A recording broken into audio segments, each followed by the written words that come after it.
7 ദിവസം ഒരാള് 7 ദിവസം തുടർച്ചയായി 786 തവണ ബിസ്മില്ലാഹിർ റഹ്മാനിർ റഹീം എന്ന് പറഞ്ഞിട്ട് അവൻ 2 കൈകളും ഉയർത്തി ദുആ ചെയ്താൽ അവന്റെ മുറാദ്, അവന്റെ ആഗ്രഹം അത് അല്ലാഹു തആല വീട്ടിൽ കൊടുക്കുമെന്നാണ്. 2 റക്അത്ത് നല്ലപോലെ വുളു എടുക്കുക. പാതിരാത്രിയിലോ അല്ലെങ്കിൽ പകലോ ഏതോണോ പറ്റുന്ന സമയം, ആ സമയത്ത് നിസ്കാരം നമുക്ക് പറ്റുന്ന സമയം, ആ സമയത്ത് നല്ലതുപോലെ വുളു എടുക്കുക. 2 റക്അത്ത് നിസ്കരിക്കുക.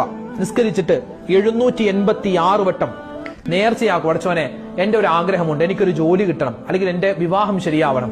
അതിന് റബ്ബേ, ഞാനിതാ 786 തവണ ബിസ്മില്ലാഹിർ റഹ്മാൻ റഹീം എന്നുള്ള പുണ്യമായ വചനം 7 ദിവസം ഞാൻ ഇതാ നേർച്ചയാക്കി ചൊല്ലാൻ കരുതിയിരിക്കുന്നു എന്ന് മനസ്സിൽ കരുതിയിട്ട് 7 ദിവസം തുടർച്ചയായി 786 തവണ ബിസ്മില്ലാഹിർ റഹ്മാൻ റഹീം എന്നുള്ള ആ ഒരു പുണ്യമായ വചനം നമ്മൾ പറയുക. പറഞ്ഞിട്ട് നല്ലവണ്ണം ദുആ ചെയ്യുക. ഇൻഷാ അല്ലാഹ് ആ ബിസ്മിയുടെ ബറക്കത്ത് കൊണ്ട് നമ്മൾ ആഗ്രഹിച്ച ആ ഒരു കാര്യം അല്ലാഹു തആല നിർവഹിക്കും.